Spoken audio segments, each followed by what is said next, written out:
சிவபெருமானின் சொந்த ஊர். உலகிலேயே முதல் நடராஜர் தோன்றிய ஊர். உலகின் முதல் சிவன் ஆலயம். தென்னாடுடைய சிவனே போற்றி என்ற வாக்கியம் உருவான ஆலயம். உலகின் மிகப்பெரிய மரகத நடராஜர் சிலை உள்ள ஆலயம். உலகில் உள்ள அனைத்து ரிஷிகள், தேவர்கள், முனிவர்கள், சித்தர்கள் வழிபாடு செய்த ஆலயம். உலகின் முதல் சிவன் ஆலயம். நவ கிரகங்கள் தோன்றுவதற்கு முன்பே தோன்றிய ஆலயம்.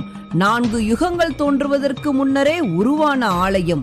1000 சிவ அடியார்கள் ஒரே நேரத்தில் மோட்சம் பெற்று சகசிரலிங்கம் உருவான ஆலயம். இப்படி பல அதிசயங்களையும் ஆச்சரியங்களையும் தன்னகத்தை கொண்டு சாந்தமாக இருக்கும் ஆலயம்தான் ராமநாதபுரம் மாவட்டத்தில் இருக்கும் திரு உத்திர கோசமங்கை ஆலயம்.